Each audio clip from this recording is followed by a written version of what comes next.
Nem só de pão viverá o homem, mas a palavra pode transformar.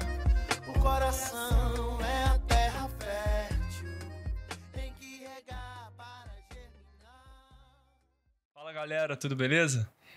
Estamos aqui para mais uma gravação do podcast Nem Só de Pão. O tema de hoje é o papel do homem no casamento. E meu nome é Diogo, ainda não sou casado, mas estou aqui para aprender um pouquinho com cada um dos meus colegas aqui. Oi, gente, aqui é o Matheus. Como o Diogo disse, o tema hoje é sobre casamento. Eu também não sou casado, então vai ser mais pergunta do que resposta hoje. Meu Deus. Não que minhas respostas sejam de qualidade também. Olá, pessoal. Eu sou o pastor Robson. Eu sou casado há 31 anos. Minha esposa é Simone. Eu tenho 2 filhos e 2 netinhos. E é uma alegria poder estar aqui com vocês hoje para esse momento aqui de perguntas e respostas sobre esse tema tão importante. Oi, pessoal. Eu sou o Leonardo. Eu sou casado há 1 ano. Nem de longe ainda tenho essa experiência toda. Um dia eu vou chegar lá, se Deus permitir. Amém. E eu também estou aqui para participar, contribuir com o pouco tempo que eu tenho de casado, né? Com minha experiência e o que eu vivi durante esse período. Eu sou o Reinaldo, também me considero recém-casado, um pouco mais de 1 ano. E a gente está aqui para conseguir trocar informações, aprender um pouquinho e compartilhar um pouco dessa nova vida ainda para a gente, né? De casados. Falar um pouquinho pra gente, pastor, sobre qual é o papel do homem no casamento? Esse tema, para nós pensarmos sobre ele, nós temos que lembrar que o tempo que nós vivemos é um tempo marcado por uma forma de pensar que tem trazido muita repúdia quando a gente fala em papel, tanto de homem quanto de mulher. Por que isso? Porque a nossa sociedade, ela entende que não existe um valor absoluto, não existe um papel absoluto, não existe uma verdade absoluta. Então, quando a gente fala papel do homem, papel da mulher, a gente se esbarra nessa forma de pensar que é regida pelo relativismo.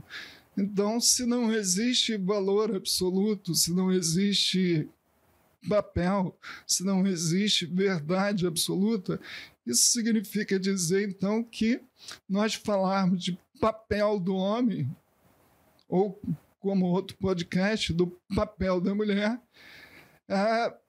terá uma grande resistência daqueles que não têm a sua forma de pensar regida pela Escritura. E esse é o primeiro problema que a gente enfrenta como cristão. Porque toda nossa forma de pensar, nossa forma de ver o mundo, nossa forma de criar filhos, nossa forma de casar, nossa forma de viver, ela precisa estar centrada naquilo que a gente crê.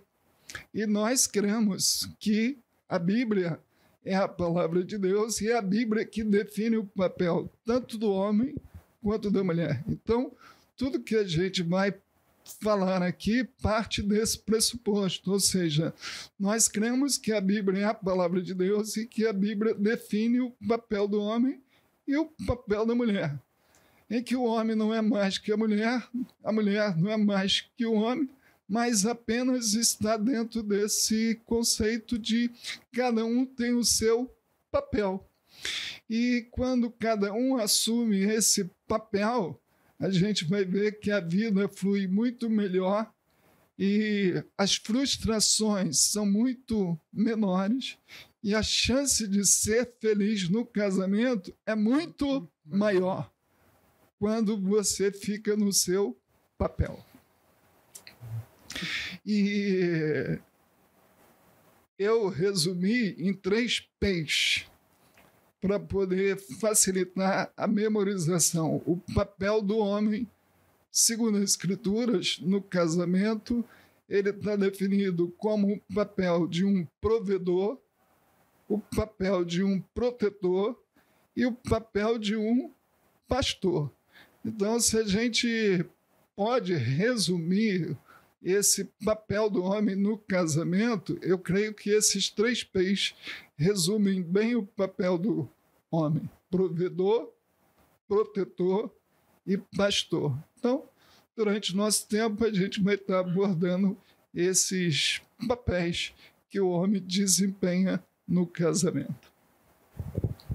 Engraçado que o pastor falando sobre o provedor, o protetor e o pastor. E olha, eu solteiro querendo ter alguma, sei lá, fluência sobre o assunto. Mas eu fiquei refletindo sobre, sei lá, protetor, provedor. Eu acho que é bem natural pro homem, enfim, para nós como sociedade pensar como o homem como provedor, como protetor, mas até mesmo fora do meio cristão, ou seja, daqueles que creem em Deus, né? Mas essa figura do homem como pastor não é tão... Eu acho que não é tão simples, não tá tão na boca do povo, né? Por assim dizer. É simples de entender. E será que isso é só por exemplo, pro pastor Robson, porque ele é pastor, mas isso é uma condicionante para todos nós, para todos aqueles que são casados e aqueles que almejam se casar? Eu entendo que a gente, quanto casado, a gente tem a obrigação de estar junto com a nossa esposa e a nossa família, posteriormente nossos filhos, a gente buscando santificar, né? Então, eu entendo que, ao meu entendimento, que o pastor Robson falou com relação a pastor, a gente está em nosso lar buscando mais a Deus, buscando orar, buscando santificar tanto a gente mesmo quanto a nossa esposa, trazendo cultos nos lares. Uma das coisas que eu, depois que casei, passei a ter mais costume é de estudar a Bíblia. Tem uma grande diferença entre você ler a Bíblia e você estudar a Bíblia. Então, eu passei muito do meu tempo tentando entender como eu ia fazer essa engrenagem girar. O primeiro ano do meu casamento foi muita correria, foi muita coisa que eu deixei de lado. E agora, no início de 2024, eu casei em janeiro de 2023. E agora, em 2024, eu estou buscando entender um pouco mais como acertar a conciliar todas as tarefas que a gente tem que fazer. Então, a gente se reunir para orar junto, porque por conta de trabalho ou qualquer outra coisa, você pode não ter um horário ali que concilie o seu e da sua esposa, por exemplo. Eu vou tentar começar na semana que vem a fazer o devocional com a minha esposa às 5h30 da manhã. 6 horas normalmente é o horário que ela sai para trabalhar. Quer dizer, que ela se arruma para ir trabalhar. Falei, você está disposta a acordar 30 minutos mais cedo para a gente estar orando, para a gente estar fazendo devocional, cantar um louvor? Ela, claro, vamos tentar. Eu acho que é muito disso, você tentar acertar. Ninguém é perfeito, mas a gente busca, né, a perfeição e a santificação. E é assim que eu entendi a questão com relação a o homem com papel de pastor. Eu acho legal esse tipo de exemplo que traz um pouco mais para a vida prática e cotidiana, coisas que a gente vê um pouco mais teórico, digamos assim, na igreja. A gente está meio que acostumado a ver palavras sobre ser cabeça, sobre ser provedor, mas você dá exemplos práticos e mais palpáveis, digamos assim, é legal de você entender o que ser cabeça significa, o que eu extraio disso para a minha vida real, no meu cotidiano, na minha rotina, do meu acordado, do meu trabalho. Como que eu pego esses ensinamentos que são um pouco mais abstratos numa pregação normal e trago para minha vida cotidiana. Uma coisa que, assim, foi bem importante, bem legal para mim, nessa época, um pouco antes de casar, foi um curso de noivos. Porque a gente conseguia sentar e conversar, debater nas lições do curso da igreja, coisas práticas da vida. Desses tópicos que você me ensinou, sobre proteger, sobre provisão em casa, sobre o papel na vida prática de um homem. E a gente já conversava sobre isso, já tinha experiências, já até de ver em casa nossos relacionamentos com nossos pais. Graças a Deus, ambos são da igreja, casados até hoje. A gente consegue aos pouquinhos vendo a nossa rotina e assimilando, às vezes até indiretamente um pouco disso. Mas quando você para refletir sobre, literalmente, fazer uma planilha sobre parte financeira, que conta muito no casamento, infelizmente é fonte de muitos problemas dentro de casamento, a gente faz um levantamento mesmo, uma pesquisa de entender nossos comportamentos, nossos padrões, coisas abertas sobre família, sobre algumas heranças que a gente traz de comportamentos, da gente conseguir analisar de fora, que às vezes por estar muito imerso nesse ambiente, ser uma coisa natural, talvez você no ambiente familiar ou de rotina da sua namorada, da sua noiva, você consegue identificar algumas coisas que você de fora consegue ver, mas às vezes olhando para dentro é tão natural para você, é tão natural o relacionamento, o casamento que você vê dos seus pais, dos seus tios, de alguns amigos, e você de fora conseguir analisar. Eu acho que isso foi bem legal para mim, porque forçou a gente a, no bom sentido, entender, analisar e de fato fazer opções conscientes do que a gente queria, como a gente iria caminhar, o que a gente planejava. A gente conseguia conversar mais abertamente sobre coisas práticas do dia a dia, de como vai ser a nossa rotina, quais são os nossos planos, onde a gente quer morar, como a gente se vê daqui a 1 ano, daqui a 5 anos, daqui a 20 anos, como que a gente pretende criar filhos. São coisas mais práticas do dia a dia que muitas vezes acabam passando batido, e eu já vi casais que depois de casados falam, eu só conheci minha noiva depois que eu casei. Eu acho isso muito ruim, porque você teve tempo, você teve espaço no namoro, no noivado, para conseguir não ter esse tipo de surpresa, digamos assim. Que eu acho que se você só descobre quem é a sua parceira quando você casou, é porque você pulou muitas etapas durante outros processos que deveriam ter sido debatidos e discutidos antes, sabe? Você não vai conhecer tudo. Não, sim. Eu falo também. E ficar pra vocês aí também não vai ter conhecer como. tudo, né? Você não vai saber tudo. Nem seu parceiro vai saber tudo. E muda também. Você não sabe tudo sobre você daqui a 1 ano. E com o passar do tempo, acordos vão sendo feitos no relacionamento. Muitos acordos vão sendo feitos no relacionamento, e isso baliza muita coisa. Você ceder no relacionamento, eu acho que é fundamental também. Então, você comentou sobre os seus pais são cristãos e estar casado até hoje. Não tive esse privilégio.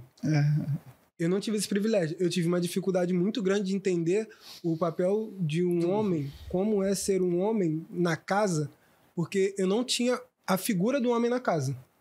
E isso dificulta algumas coisas.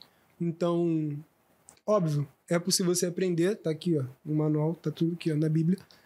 Mas você também conhecendo as pessoas e tendo contato, você vai tentando identificar com as outras famílias. Você pega aquelas coisas que são boas, aquelas coisas que fazem sentido, que estão de acordo com a palavra, e você assume para si.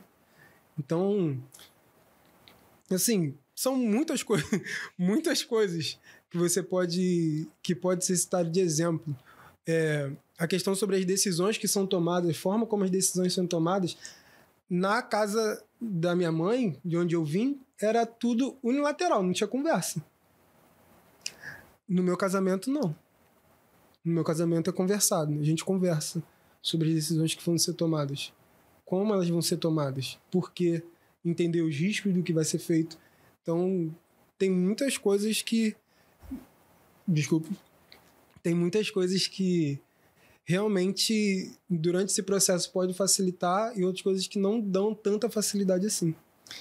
Eu creio que existe no imaginário das pessoas alguns extremos que trazem grande conflito no casamento, dentro dessa posição que o Léo colocou, quanto a tomar decisões. Esse ponto que ele colocou é muito importante. Ser líder não significa ser um ditador. O verdadeiro líder e o nosso modelo maior de liderança é o próprio Senhor Jesus Cristo. E o Reinaldo falou uma coisa, a gente observar os pontos, os conceitos e trazer para uma aplicação prática. E dentro dessa questão da liderança, isso é fundamental no casamento. A Bíblia coloca indiscutivelmente o homem como o cabeça, como o líder da família, mas isso não quer dizer que ele vai tomar decisões sem conversar com a sua esposa, sem trazer aquilo ali para um debate familiar. Então, ser líder significa exatamente isso. Você lidera, mas você ouve as pessoas. Em qualquer ambiente de liderança, quer seja empresarial, quer seja na família, ou quer seja espiritual, a própria Bíblia fala que na multidão de conselhos há sabedoria. Então, o fato do homem ouvir sua esposa quando tem filhos, reunir a família, quando vai tomar uma decisão de grande impacto para a família, né?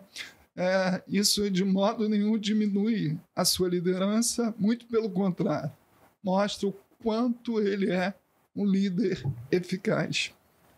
Agora, um outro ponto que eu queria aproveitar o gancho do que o Reinaldo falou, ele teve o privilégio de ter uma referência, que é a família de seus pais, que foi um ponto de aprendizagem para ele.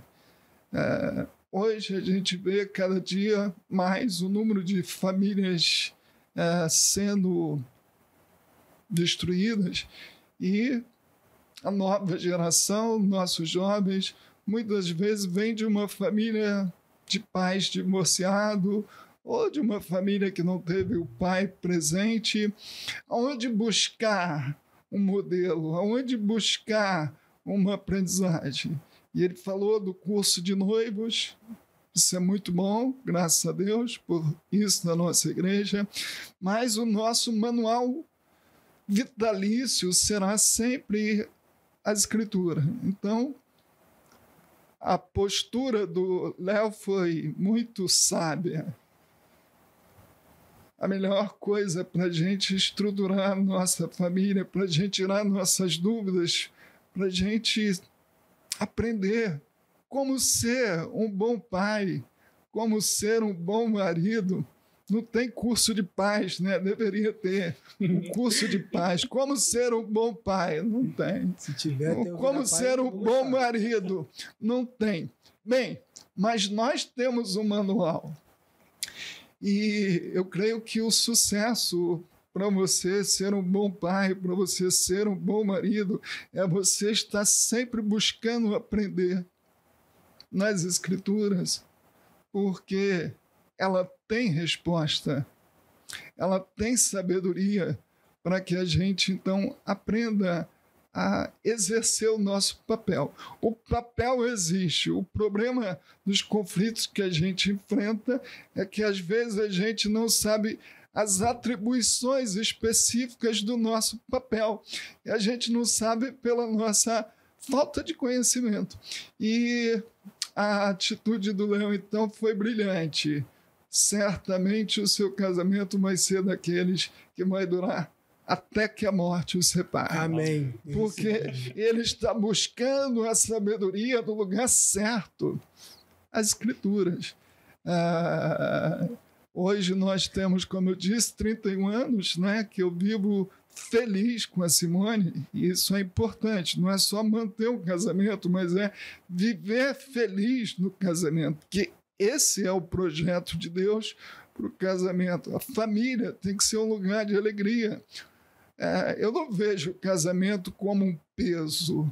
Eu vejo o casamento como algo prazeroso, como algo que me complementa, porque esse é o papel de Deus para o casamento. Vou casar, que tristeza. Não é isso. O casamento é algo maravilhoso. Tem as suas responsabilidades, tem o seu custo, mas é algo bom demais. Então, se você está triste porque você vai casar, se você puder não casar, não desiste não. Você tinha que estar alegre. Mas eu queria levantar essa pergunta. O que vocês diriam, que conselho vocês dariam para um jovem, dos seus namorando, que tipo de conselho você daria para ele em relação a estudo, talvez aconselhamento pastoral com outros casais? é um casal que esteja planejando, se organizando em todos os aspectos da vida para casar. O que vocês diriam para ele hoje, com a bagagem que vocês têm hoje? Eu posso falar como é que foi? Eu vou expor como é que foi, como é que funcionou. Gente, eu tava com a Jéssica no Barra Shopping. A gente tava tendo uma conversa acerca de relacionamento. A gente abriu um bloco de notas do celular e a gente começou a listar, porque a gente se conhece há 16 anos. De proximidade mesmo. Então, a gente começou a listar o que a gente não gostava um no outro, de fato. E o que aquilo ali poderia implicar no nosso futuro. Então, a gente, dentre essas coisas que a gente anotou, a gente falou, cara, isso aqui é uma coisa que para mim seria muito importante que você conseguisse mudar para que a gente conseguisse ter um bom relacionamento, para que a gente conseguisse ter um bom casamento. Isso foi uma das primeiras coisas que a gente fez. Óbvio, antes disso a gente orou bastante. A gente já tava... essas coisas... a gente tem que orar sempre, né, gente? Então, mas a gente fez essa questão e a gente foi dali já organizar e querer entregar nas mãos de Deus como seria todo esse processo. Então, uma das coisas que eu falei para ela... Isso foi 2020. E uma das coisas que eu falei para ela, eu falei que eu gostaria muito de casar em 2023. Eu nunca tinha trabalhado de carteira assinada. Eu tinha acabado de ser reprovado no último ano que eu tinha para fazer a prova militar. E dali para frente foi lutar e batalhar em prol do objetivo. Eu acho que ter um objetivo é fundamental. A gente namorou com a ideia de casar. Então, vamos fazer por onde a gente consiga casar. E durante esse período, eu comecei a trabalhar, eu comecei a entender eu comecei a estudar mais sobre como funciona um casamento, que até então era só uma ideia. E com relação à provisão, eu comecei a fazer cálculos sobre, cara, eu acho que eu vou gastar tanto com apartamento, tanto com o meu condomínio, e eu acho que se eu tiver um salário X, eu vou conseguir manter a casa, por exemplo. E durante esse período, eu entrei numa empresa que eu entendi como funcionava o plano de carreira e falei, olha, eu vou trancar minha faculdade e eu vou me dedicar à empresa porque eu preciso alcançar esse objetivo, porque eu sei que vai me facilitar, vai auxiliar, vai ajudar o processo lá na frente. E assim aconteceu. Deus foi fantástico. Eu consegui as promoções necessárias e a gente conseguiu alcançar o objetivo. A gente pagou a festa de casamento, a gente tá com o nosso apartamento e com relação ao aconselhamento, eu acho que assim, é fundamental. É fundamental. Uma das pessoas que me aconselha... por favor, gente, um aconselhamento cristão. Por favor. Uma das coisas que mais me marcou foi quando uma das pessoas que me aconselhava falou assim, cara, você já parou pra pensar, tipo, ele falou, você fala uma coisa assim na Jéssica pra você, assim, cara, isso teria que ser necessário mesmo que isso mudasse. Aí eu falei pra ele, ele falou, você já parou pra pensar que você pode casar com a Jéssica e isso nunca mudar? Porque existe essa possibilidade, a pessoa pode querer mudar e ao longo do tempo ela não conseguir. E aquilo ali me deixou meio balançado. Porque eu fiquei, caramba, e eu vou ter que conviver com isso? Será que amo o suficiente para isso? Será que estou disposto a amar o suficiente para isso? A escolher todo dia amar a minha esposa dessa forma, com esse jeito, com essa maneira que não me agrada muito? Será que realmente é isso? Foi uma das coisas que me fez bastante pensar. E eu casei, né? Eu casei e entendo também que para um casamento dar certo, você ser temente a Deus e amar a Deus acima da sua esposa é fundamental também. Eu entendo que por você por você conhecer a Deus, por você amar a Deus, você vai saber muito bem como você ama a sua esposa. E pegando essa fala do Léo, eu quero dar aqui um conselho, tanto para a moça quanto o rapaz. Esse é um conselho, se eu pudesse falar só um conselho, eu resumiria todos os conselhos exatamente nesse conselho. Quando você for casar, você deve exatamente verificar isso. Se você é um rapaz, você tem que saber se a moça ama Deus mais do que você. Se ela ama Deus mais do que você, tem grande chance do seu casamento ser um casamento de sucesso. A moça, do mesmo jeito. Você for escolher um rapaz, escolha um rapaz que ame a Deus mais do que você. E aí, certamente, seu casamento tem grande chance de dar certo. Um certo dia, uma adolescente, tem um rapazinho querendo me namorar, e eu perguntei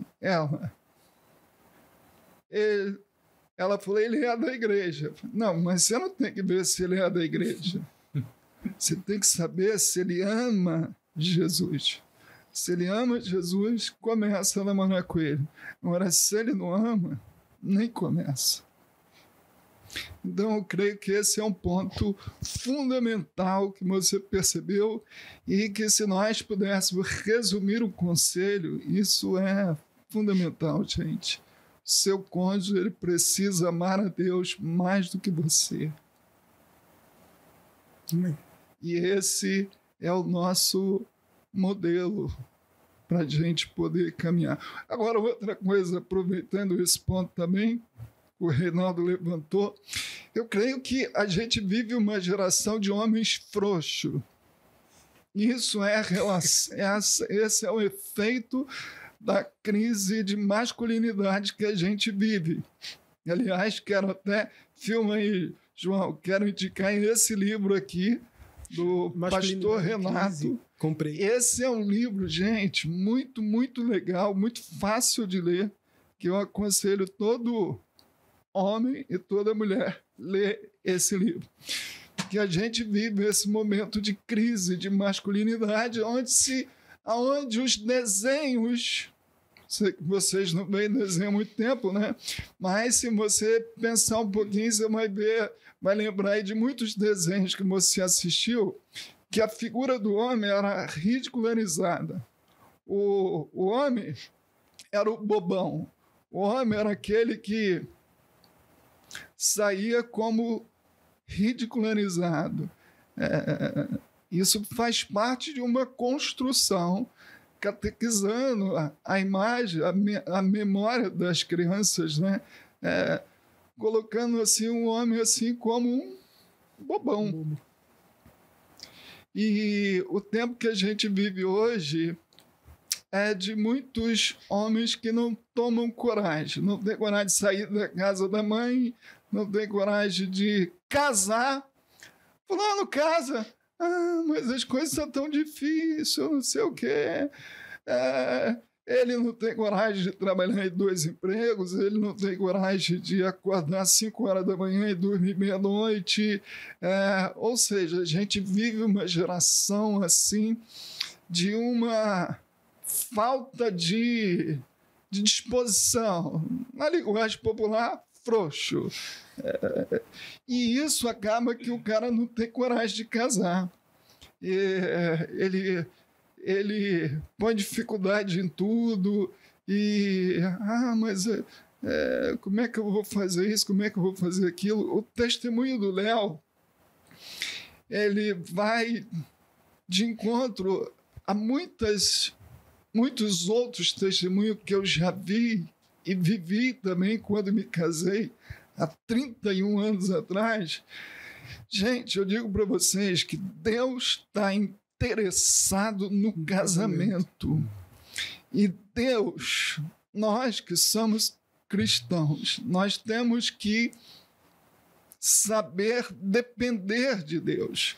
E Deus abre portas, Deus envia recursos, Deus faz do nada tudo para quem quer se casar.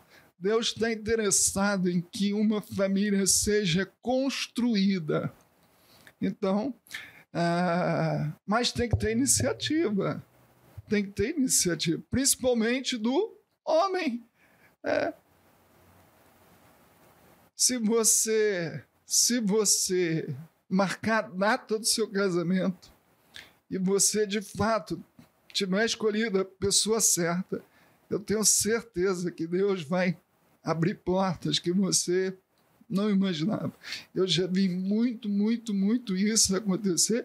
Não tenho tempo de contar aqui os diversos testemunhos que eu já vi e já participei da vida de pessoas quanto a isso, no sentido de Deus honrar a atitude de um homem de verdade, que quer casar, quer constituir uma família, que sabe do seu papel, da sua responsabilidade. Deus vai honrar essa atitude, porque isso faz parte do projeto dele, que famílias sejam constituídas. Eu acho muito legal falar disso, que eu já conversei até algumas vezes sobre isso com o Léo, que independente do contexto, dos lugares, de idades, de gerações, isso permanece. É um ponto que converge. Quando você se planeja, você coloca isso como um objetivo, você se prepara para esse momento e você, junto com a sua noiva, dão esse passo de vamos casar. A gente tem testemunhos aqui, outros casais, em outras situações, com outros tipos de estrutura familiar, de realidades, de localização, de tudo. Eles falam a mesma coisa, que quando eles dão esse passo, as coisas cooperam de uma maneira assim, sobrenatural. A gente fala em relação a tudo, em relação a onde morar, em relação a trabalho, em relação a toda a estrutura de portas de casamento em si mesmo, de estrutura, de datas, de como vai ser a celebração, como vai ser na igreja, de todas as portas vão se abrindo, desde as coisas mais simples até as coisas mais complexas. E eu acho que esse período em que você se vê construindo uma coisa nova, saindo deixando de ser um filho e passando a ser um marido, o responsável por esse lar, você começa a subir algumas responsabilidades e entender que não é a força do seu braço, que tudo tem que ser de acordo com a vontade de Deus. E quando você entende isso, chega lá, e se a sua namorada / noiva entende isso e vocês caminham junto nesse propósito, as coisas se abrem, clareiam de uma maneira que não dá para explicar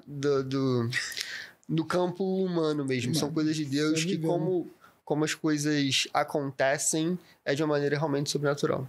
Sem dúvida. Concordo plenamente com isso. É a verdade. Gente, eu consegui um emprego, meu primeiro emprego de carteira assinada, no meio da pandemia, 2020. Gente.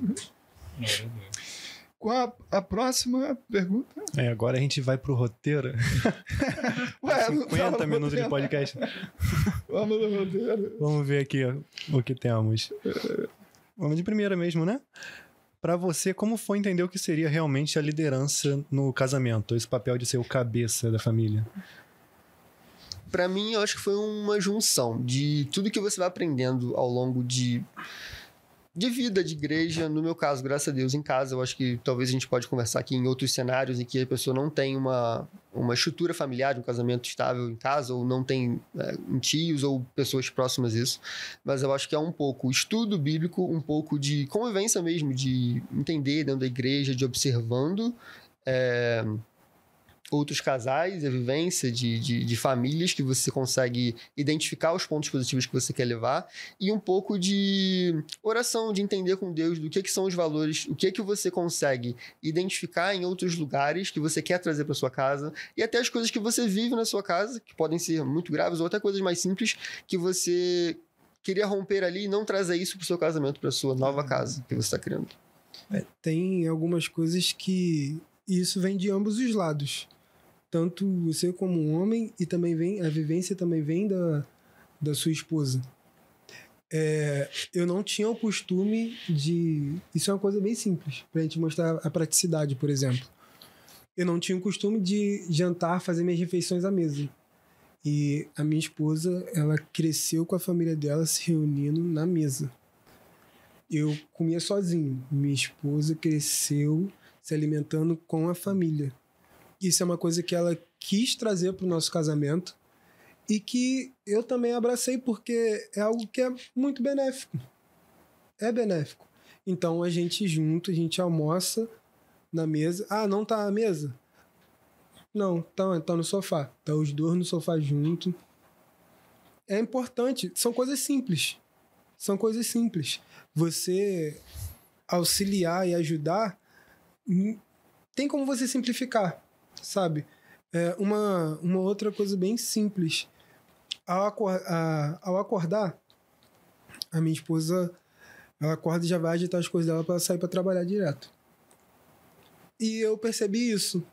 E uma coisa simples que eu faço eu percebo que ela acordou, que eu tenho um sono muito leve. E aí quando eu vejo que ela tá levantando, eu falo, ô, você já orou? Ela, não. Falei, então ora. Antes de sair da cama. É uma coisa muito simples. É uma coisa muito simples, mas que tem um efeito na vida espiritual dela. Tem um efeito ao longo do dia dela. Tanto dela fazendo a oração dela quando acorda, tanto da hora que ela sai, que eu faço uma oração pelo nosso dia e afim. Eu tinha falado uma coisa interessante no começo do podcast sobre o ponto que o pastor Robson puxou de ser também um pastor dentro da família, um líder espiritual. Aí surgiu essa pergunta na minha cabeça.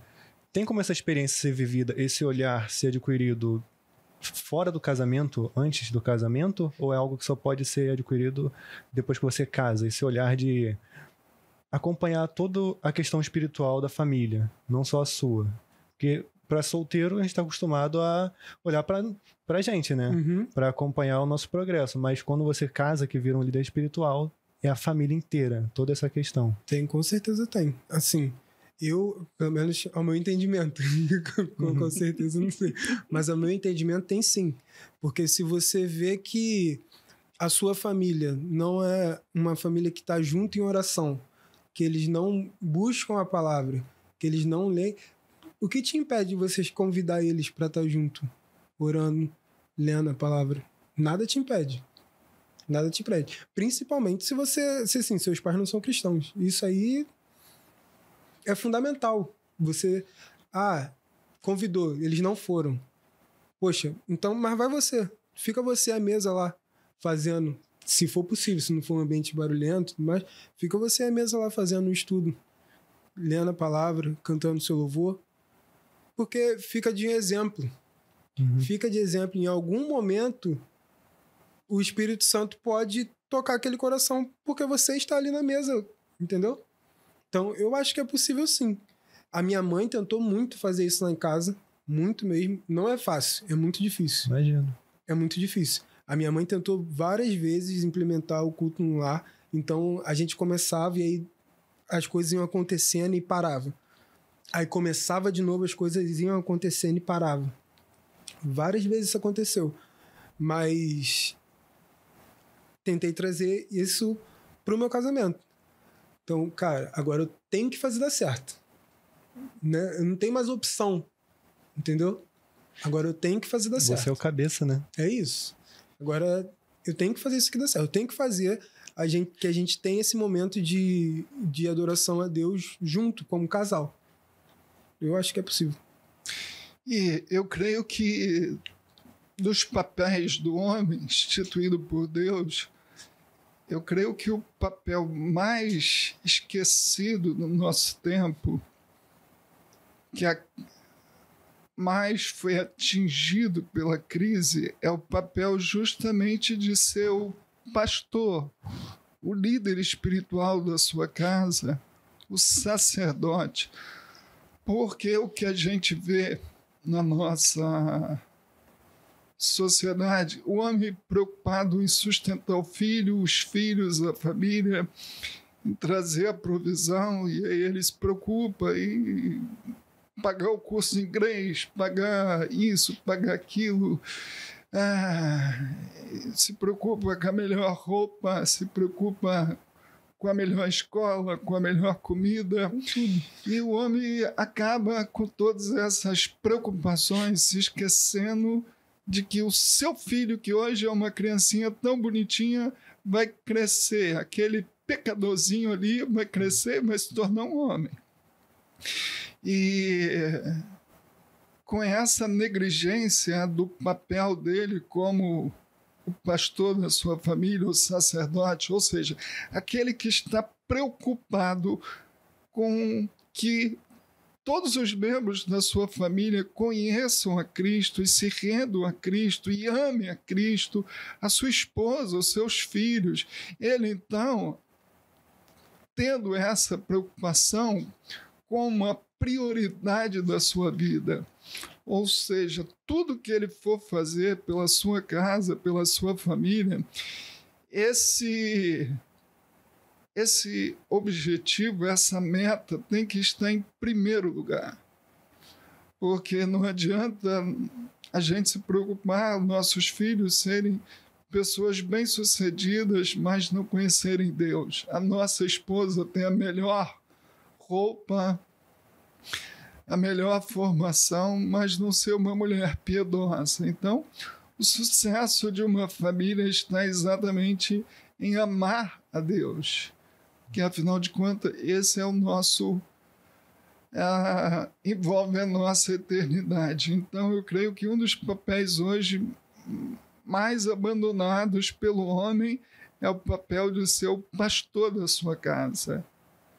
Está preocupado com a educação espiritual dos seus filhos, está preocupado com a saúde espiritual da sua esposa. Como que está a saúde espiritual da sua esposa?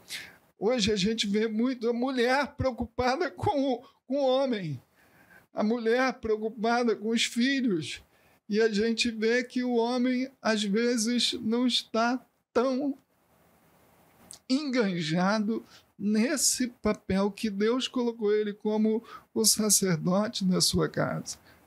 Todo mundo lembra do exemplo de Jó, a preocupação que ele tinha com a vida espiritual dos seus filhos. Jó 1,5 fala exatamente isso. Terminando o período de banquetes, Jó mandava chamá-los e faziam que se purificassem. De madrugada, ele oferecia um holocausto em favor de cada um deles. Isso mostra o zelo, que preocupação o cuidado desse pai pela saúde, pela vida espiritual da sua filha.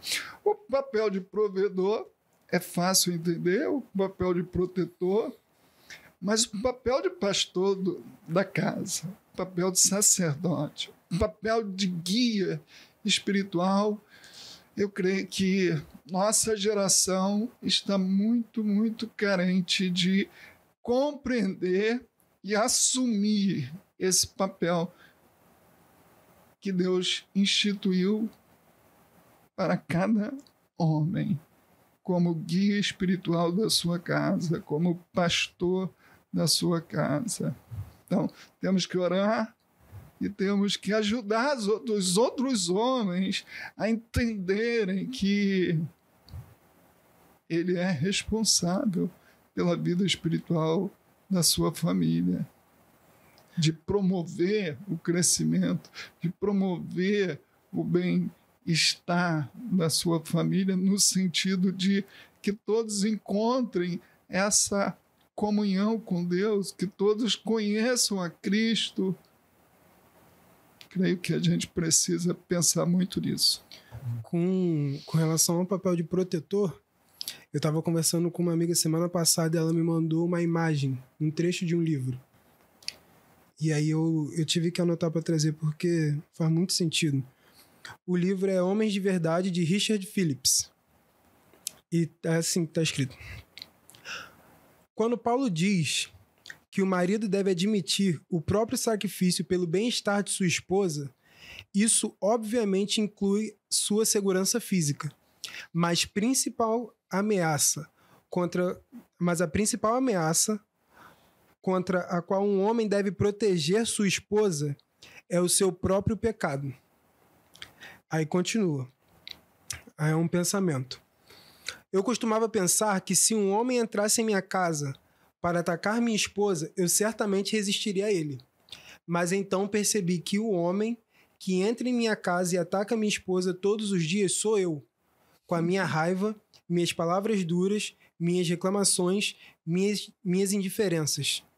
Como cristão, percebi que o homem que eu precisava matar para proteger minha esposa era eu mesmo como pecador.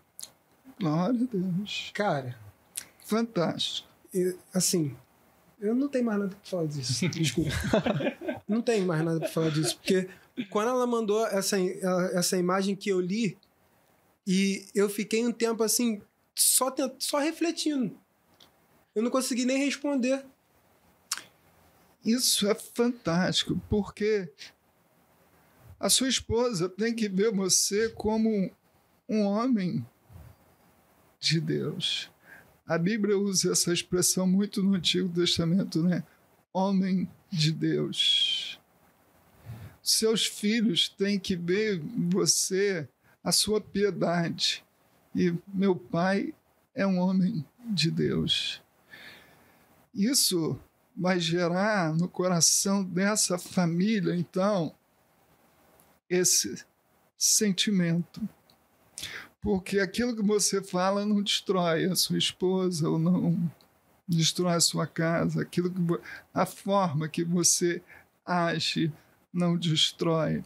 E as nossas atitudes falam muito mais alto do que as nossas palavras. É fácil falar, mais difícil é fazer. Uma das coisas que eu sempre me preocupei quando meus filhos eram pequenos é exatamente ensinar eles a terem atitudes que pudessem ajudar suas esposas no futuro. Então, eles nunca gostaram disso, mas hoje agradecem. Eles foram treinados para lavar louça. Depois, todo mundo tinha que lavar louça, fazer um arroz. Então, são coisas que, desde criança, quando eu tive 2 filhos homens, né, eu treinava eles para que eles fossem, no futuro, bons esposos, para que eles pudessem ajudar as suas esposas. E hoje eu fico muito feliz, já tenho um filho casado, e eu vejo lá que ele consegue lavar louça hoje, ele consegue ajudar ela, ele consegue cuidar dos seus filhos, e eu fico feliz em ver isso, né? Porque ele está conseguindo ser um bom marido. Mas, desde pequenininho, eu pensava que eles tinham que ser treinados para poder exatamente não olhar para a mulher como eu fico no sofá vendo o jogo e ela fica lá descabelada, lavando a louça, lavando tudo, e eu sentado, mas como aquela pessoa que eu preciso ajudar, cuidar dela, como a Bíblia fala, como eu cuido do meu próprio corpo. Se tiver que se sacrificar, você tiver que ir escolhendo comprar a camisa para você e comprar um vestido para Jéssica, compra o vestido para ela. Certeza. Não tem nem dúvida. Isso Tem nem dúvida. faz parte do nosso cuidado. Uma mulher bem amada é uma mulher feliz. É uma mulher que todo mundo vai saber se está cuidando bem dessa mulher. Olha o sorriso dela. Agora, a mulher sofrida, a mulher que o marido não é esse protetor, esse provedor, esse pastor, é uma mulher triste, é uma mulher sofrida, é uma mulher que leva o casamento ali pela graça. Por amor a Deus. Por amor a Deus. Porque ela paga um alto preço pela omissão do seu marido de não ocupar o seu espaço como o protetor da família, como o provedor da família. Quantas mulheres têm que se sacrificar e o marido não está nem aí. Na minha casa, a gente já conversou muito sobre isso. Eu fui criado por mulheres e não fiz absolutamente nada na casa da minha mãe. Nada. Sei fazer as coisas. Mas eu não tive necessidade de fazer nada. E a Jéssica sempre foi de fazer muitas coisas na casa dela. Quando a gente se juntou, cara, não tem como. Se você não ajudar, vai sobrecarregar. Não tem como. Se você não ajudar, vai sobrecarregar. E eu não tinha muito essa ideia. Então a gente sentou, ela, poxa, eu preciso conversar contigo. E ela expôs o cansaço dela. Aí quando eu falei que acordos são importantes serem feitos, é exatamente isso. Eu não tenho muita proatividade na minha casa. Não tenho. E então, o que eu fiz com ela? Eu falei, cara, faz o seguinte, monta uma listinha e deixa a listinha lá. Eu vou fazendo as coisas e eu olho a lista lá e já vou e faço alguma coisa. Isso. E tem funcionado muito bem. Tem sido muito melhor. É importante pro casal, é importante para mim. É importante para mim desfrutar da minha casa, cuidar, zelar pela minha casa também. É importante. Entendeu? E agora você vai fazer diferente, porque os seus filhos, você já vai treiná-los Exatamente. desde pequeno para o futuro. Ó, você tá lavando esse banheiro aqui, no futuro você vai me agradecer. Tá lavando essa louça, no futuro você vai me agradecer. Você já vai treiná-los, porque a sociedade acaba fazendo isso, não treinando seus filhos para serem bons maridos no futuro. Eu não Esse é o ficava à ponto. toa em casa também, não, gente. Vai que alguém pensa que eu tava à toa, não. Eu tava estudando muito, tá? Inclusive, louça cheia de... Pia cheia de louça, cheia d'água, cheia de comida. Enfia a mão aí? É. Mas eu tô com A nojo. Jéssica não, A sua esposa vai enfiar a mão aí? a Jéssica não faz. A Jéssica fala, eu não toco nada que tá estragado, nada que pareça feio. Não. Aí, se tem o resto de comida lá na pia, amor, tem que tirar aqui, ó, o ralo aqui, limpa o ralo aqui. Amor, feijão estragou, joga fora lá. É assim que Aquela funciona. pia que não dá nem pra ver o fundo, né? Cheia Cara, d'água. eu Tem que não- enfiar a mão lá. Eu tenho outro acordo feito também. E, tipo, eu tenho todos os acordos já. Não gosto de lavar a louça e não ter onde pôr a louça para secar. Tem que ter o espaço. O que ela faz? Eu lavo a louça, quando eu lavo a louça, ela vai lá. A louça que já tá seca, ela retira para que eu ponha a louça molhada para secar. E a gente funciona perfeitamente bem assim. Entendeu? Uhum. Ela já viu que a louça tá lá, viu que tem louça? Eu falei, cara, se eu não tirar isso daqui, ele não vai lavar. Então, o segredo é esse. E aí, Matheus, tem mais perguntas? Mais uma? Fica à vontade.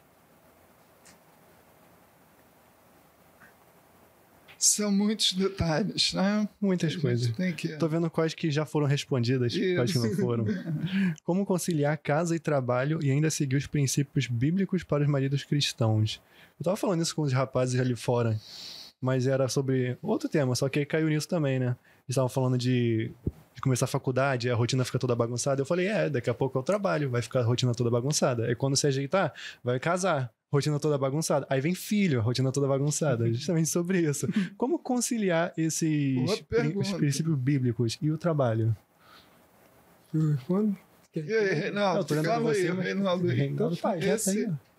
Eu acho que a conciliação passa muito por acordos, como o Léo falou. Eu acho que primeiro é entender que a sua nova rotina de casado não vai ser igual a rotina que você tinha, que o papel que você desempenhava antes era outro. Assim como a sua esposa também tem que entender que o papel que ela desempenhava, como provavelmente filha, antes de casar, também era outro. E eu acho que é natural demorar um pouquinho, assim, não é fácil, não é da noite pro dia. Eu acho que a gente ainda continua cada dia evoluindo, amadurecendo isso. Como a gente falou, a gente também tem pouco tempo de casado. Mas eu acho que quando ambos têm ciência disso, e no exemplo que você deu, a sabedoria, a maturidade para conseguir chamar e sentar para conversar, resolver esse tipo de coisa, dessa maneira, eu acho que é muito mais fácil, você tem uma facilidade muito maior, porque em muitos casos, em muitos relacionamentos a gente vê, principalmente relacionamentos mais desgastados, que acabam sendo ainda mais desgastados por causa disso, que a primeira relação, em vez de se chamar para conversar, eu queria te pedir isso aqui para você me ajudar nesse sentido. A primeira coisa é resmungar, brigar, falar num tom mais alterado, transformar aquilo num problema que acaba aumentando, e em vez de ser algo que a gente conseguiria... Calma Resolver. aí. Por mais que me irritou, me estressou, respirar fundo, sentar, calma aí. Como que a gente resolve isso? Como que eu faço para que isso não se repita? E quando você tem essa maturidade, esse entendimento, e isso já foi trabalhado em você, que você não criou falsas expectativas sobre o casamento, ser as mil maravilhas, que tudo acontece, tudo é lindo e perfeito, e você tem esse entendimento de como estruturar a sua rotina, eu acho que a resposta mais direta para a pergunta de como conciliar tudo é com conversa, entender, planejar, ver como que vai ser a rotina de horários de trabalho, quem sai, quem faz o quê, como que a gente estrutura, organiza isso e, acima de tudo isso, o respeito, entendimento e conversa para que quando E vai acontecer, essas coisas saírem do controle. Quando não sair como a gente esperava, a gente não vai levar disso uma briga, uma discussão. Muito pelo contrário, a gente vai levar disso um processo de aprendizado, amadurecimento que a gente vai resolver e sair mais forte. Eu sei que é fácil falar, na vida real, no dia a dia não é.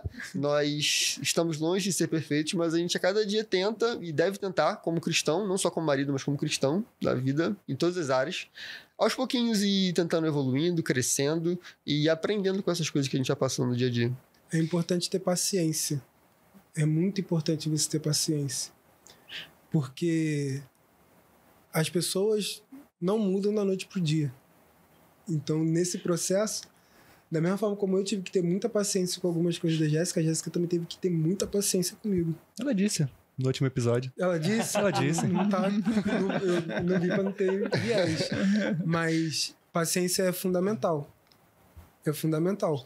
E se você não tem paciência, pode ter certeza que você vai ter. Você precisa, se não tem, precisa desenvolver. Vai ser alargado.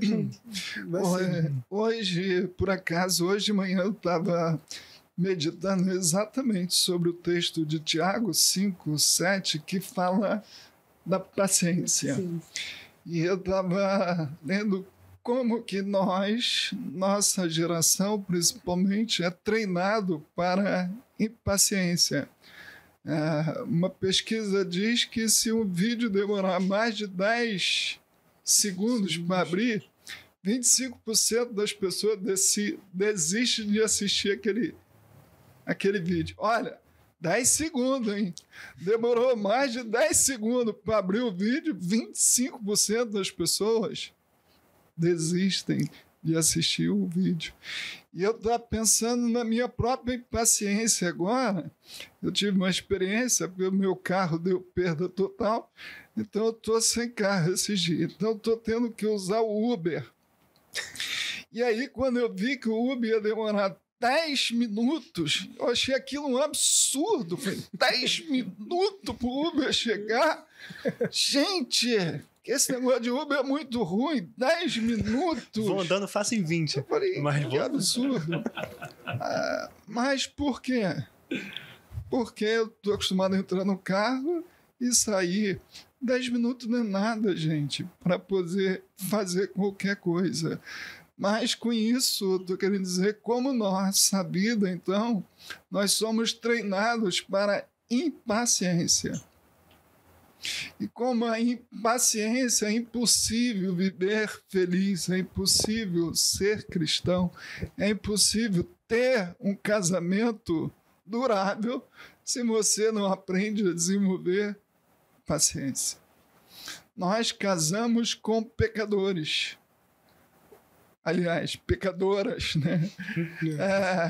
Somos o casal pecador. Nós somos um casal de pecadores. Homem pecador, mulher pecadora. Isso a Bíblia está querendo nos lembrar que nós somos pessoas com defeito. Nós somos pessoas imperfeitas. E nós temos que ter uma dosagem de graça, uma dosagem de paciência com a outra pessoa. Porque daqui a pouco é você que vai precisar daquela graça. Daqui a pouco é você que vai errar. Daqui a pouco é você que vai precisar do perdão. Então, uma coisa que eu sempre tive facilidade no nosso relacionamento é de perdão. Eu nunca fiquei um dia sem falar com a Simone, ela nunca ficou um dia sem falar comigo. Ao passo que eu já ouvi testemunho de casais, meu marido está 30 dias sem falar comigo. Minha esposa está 20 dias sem falar comigo. É uma dureza de coração muito grande. Então, a paciência é fundamental no relacionamento e a paciência é algo que tem que ser desenvolvido, tem que ser aprendido. E nós precisamos nos esforçar para desenvolver esse grau de paciência em qualquer relacionamento que a gente viva, principalmente na família. Fica a indicação de um livro, Quando Pecadores Dizem Sim. Ah, sim, isso mesmo. Fica Eu aí esqueci pra o nome vocês. do autor, Eu também mas não é um lembro. livro muito bom. Maravilhoso Nós livro. temos até na biblioteca esse livro. Muito bom. Leitura muito boa. Essa é boa. Sabemos que Deus usa o casamento também como uma forma de aperfeiçoamento e santificação individual. Você vê alguma diferença na sua maturidade cristã antes e depois do casamento? Eu já quando eu comecei a conversa, eu já falei, né? Que antes eu só lia a Bíblia e depois eu passei até a estudar. Glória a Deus. Então, assim, não tem como. E a gente tem que ter sabedoria também, porque para repreender o nosso cônjuge também é importante. É importante a gente falar, olha, você errou aqui. É muito importante. E você tem que ter sabedoria também na forma como você vai falar. Jó repreendeu sua esposa quando ela sugestionou para que Jó blasfemasse contra Deus. E ele a repreendeu em amor. Então é muito importante que a gente também saiba como a gente vai falar com o nosso próximo para ajudar ele a crescer, porque a ideia não é apontar erro. A ideia é você mostrar onde está o erro e como você fazer o certo. Entendeu? Então, assim, na maturidade não tem. Eu creio Como que comparar? toda responsabilidade ela nos ajuda ao crescimento. Vocês ainda não são pais, mas quando tiverem filhos, vai desenvolver um novo grau de maturidade. Então, todo grau de responsabilidade que a gente vive acaba provocando em nós ou desenvolvendo no ser humano um grau de maturidade. Então, o casamento gera isso, e depois a paternidade gera isso, e esse é o caminho que Deus estabeleceu, o caminho da maturidade, de acordo com as novas etapas, de acordo com os novos desafios que a gente vai vivendo. Então, a gente vai crescendo, a gente vai amadurecendo para poder desenvolver aquele papel. Olha como Deus é maravilhoso. Então, você casou, agora você tem um novo grau de maturidade e vai desenvolvendo. Poxa, o Léo está diferente, o que foi isso? Casamento.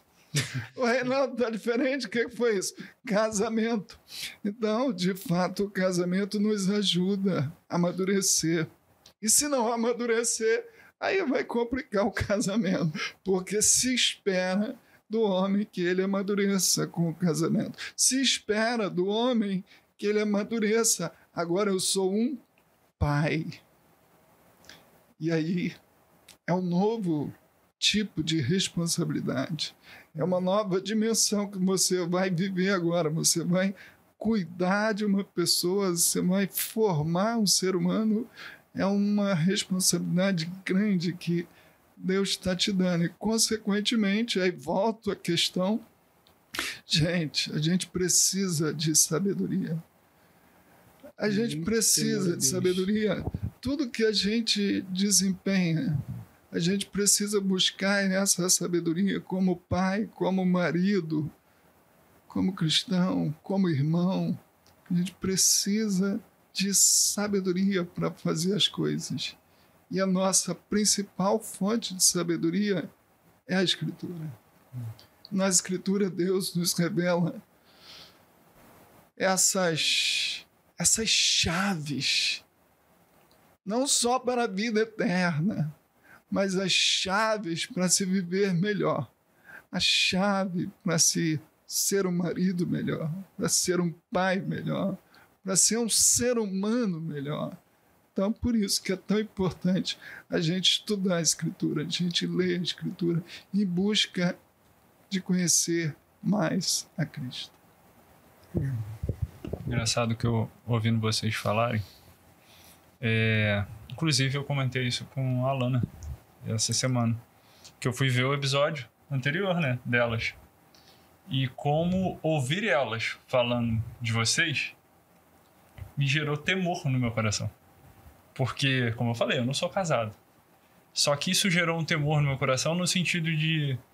cara, olha a responsabilidade. É o gancho do que o pastor Robson tava falando, né? Que é como se a gente andou mais um degrau, subiu um degrau e aí Deus está depositando uma certa confiança em nós, né? Porque, Sim. caraca, né? A gente vai cuidar de outra vida. E, ao mesmo tempo, isso vai nos aperfeiçoando, vai gerando em nós mais maturidade, vai gerando em nós mais... Eu acho que... E esse temor que eu estou trazendo aqui agora também é um temor para mim aprender a confiar mais em Deus. E o Léo até falou isso, sobre confiar mais em Deus. E eu fiquei refletindo sobre como isso também pode trazer... Não sei se isso trouxe para vocês, porque o pastor Robson, quando ele falou sobre ser um ser humano melhor, e tem algo que tem batido na minha cabeça, na minha mente, meus pensamentos e sentimentos, sobre esse termo, quando a gente começou a se preparar para falar sobre o papel do homem no casamento, sobre casamento, um dos termos que mais me tem falado no meu coração é sobre aliança. E o quanto ouvir vocês falarem agora me remeteu também não só à questão de uma aliança entre duas pessoas, né, de dois seres humanos, mas também a aliança de dois seres humanos com Deus. E muito antes de ser uma aliança entre dois seres humanos com Deus, também nós como homens, e aí eu estou dando como se fosse um passo atrás, antes do casamento, nós como homens, como filhos, como amigos, como, enfim, cidadãos, como do reino, será que nós temos tido uma vida de aliança plena e verdadeira com o Senhor, de modo que nós conhecemos tão bem ao Senhor e ao próprio passo de quando nós iniciamos um relacionamento, como, por exemplo, eu e Matheus hoje, nós temos né, ele namora com a Letícia, namora com a Alana, mas será que nós temos essa plena consciência de que é necessário para que cada um de nós possamos viver plenamente o relacionamento que o Senhor estabelece no nosso viver, por assim dizer, com essas meninas? Será que nós temos essa aliança pura e verdadeira com o Senhor, de modo que nós nos dedicamos a aprender mais de Deus, nós nos dedicamos mais a viver com Deus, para que nós possamos ser essas referências como vocês têm? Não estou falando idolatrando vocês, tá entendendo? Mas sim o quanto ouvir elas, como eu falei no episódio anterior, e ouvir vocês hoje tem sido gratificante para mim em gerar esse temor necessário, que eu acredito que seja necessário para ser um bom marido, para ser um bom pai, como o pastor Robson pontuou, mas também para ser referência para os namoros, porque, tipo assim, uma das coisas que eu mais pensei antes desse podcast e antes do podcast das meninas é que essas conversas sejam referências para a nossa juventude. Porque são dúvidas, sabe? São anseios, são temores que cada uma das pessoas que estão dentro do nosso contexto de juventude também tem. Como é que é um casamento? Eu ouvindo vocês aqui, eu tô falando que, caraca, nossa, tem esse temor, tem esse medo, mas também há esse aprimoramento de confiança, não só entre as pessoas, mas acima de tudo em Deus. Sem dúvida. E eu creio que a aliança do casamento ela é algo tão, tão forte, tão real, né? Que, inclusive, a Bíblia fala, se você está brigado com a sua esposa, se você rompeu a comunhão com a sua esposa, suas orações, então, são interrompidas, não são ouvidas. Porque essa aliança entre homem e mulher que Deus estabeleceu, que é um símbolo da nossa própria aliança, né, com Ele, é algo muito forte, é algo muito profundo. Por isso que uma separação e um divórcio é algo tão catastrófico, é uma tragédia tão grande, porque há um elo estabelecido entre um homem e uma mulher que se chegam diante de Deus no casamento.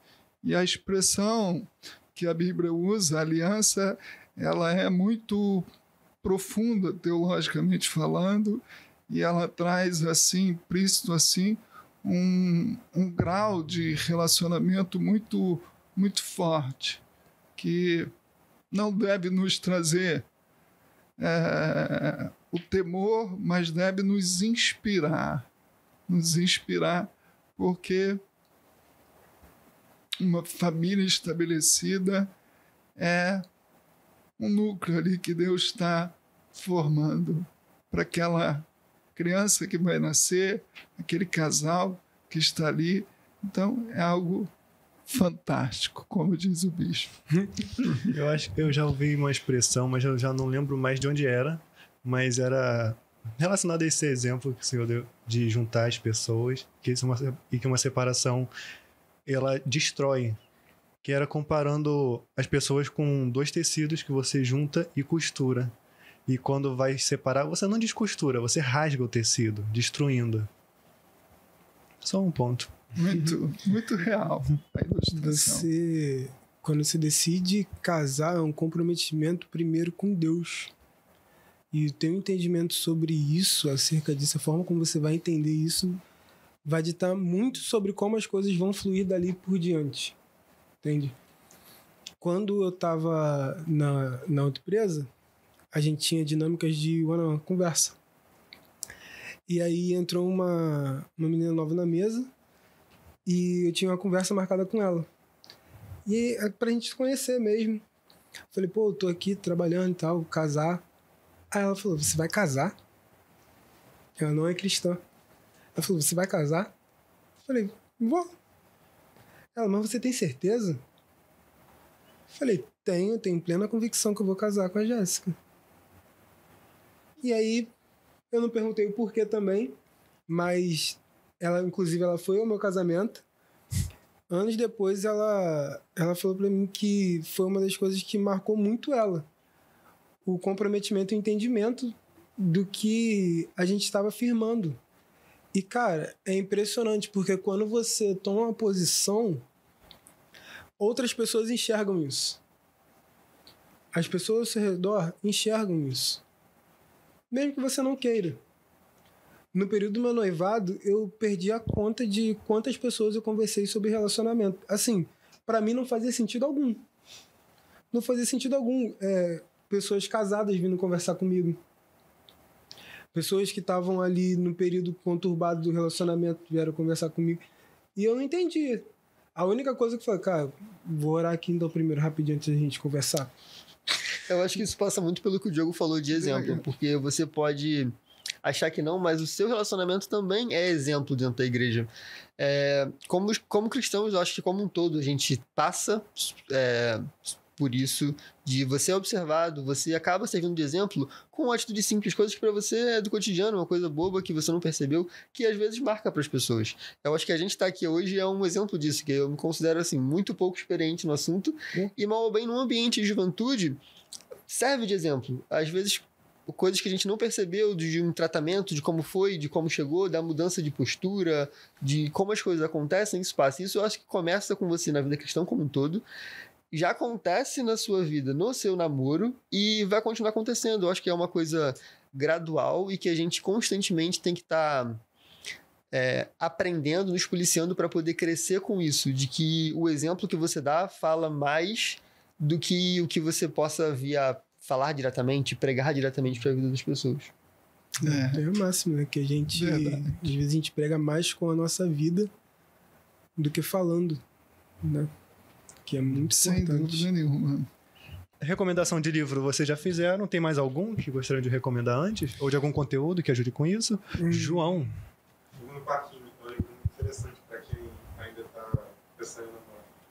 Fogo no Parquinho. Fogo no Parquinho? Pra quem ainda tá começando a namorar ou pensando em namorar. Os dois, né? Ou namorando os também. Dois.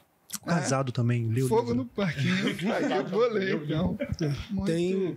Muito bom. Eu citei durante a minha fala, né? Mas eu vou falar de novo sobre o Homens de Verdade, de Richard Phillips, né? Que é um livro maravilhoso também, falando acerca da nossa masculinidade.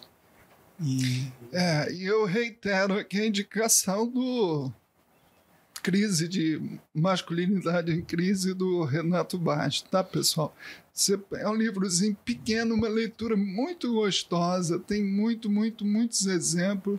É um livro que eu amei ler e vai te ajudar muito. Todo homem precisa ler esse livro. E toda mulher, principalmente que a mulher solteira, para você escolher um homem de verdade, leia esse livro aqui também. Vai te ajudar. Cuidado com os homens frouxos. Ego Transformado também é um livro muito bom. Aí saiu no Fogo do Para Parquinho. falar acerca do seu ego. Tratar ele no relacionamento também é fundamental. Muito bom. Namoro à luz da palavra de Deus. Então, ó, esse aqui o João está indicando, pessoal. Mas pelo autor, eu já sei que é um livro bom. Eu conheço o Iago Martins e aí certamente é um livro agora bom. Eu sei qual é esse livro. Bom, vou ler depois, João. Dá um like e compartilha pra família. Se inscrever também é muito no canal, importante. se você já não é inscrito no canal da igreja. Eu ia falar que é pecado, mas não é não. Não é pecado, mas é bom a gente seguir coisas boas fundamentadas na palavra de Deus. Então, um podcast como esses que vale a pena, né, gente? Amém. É muito importante, gente, você compartilhar o que é bom. Você vai estar ajudando a outra pessoa. Então, tem o trabalhozinho de não só de assistir, mas de compartilhar com outra pessoa. E se ficar parecendo que você mandar pra alguém, a pessoa vai se sentir ofendida. Eu sou frouxo? Tá me mandando um negócio de frouxo? Manda mesmo. É isso, gente. Encerramos aqui mais um episódio do Nem Só de Pão. E até mais. Deus abençoe. Tchau. Tchau. Tirou foto? Acabou, pô. Tem a foto. Pastor, deixa eu tirar uma foto rapidinho. Ele tá querendo Ficou com a perna dobrada o tempo todo.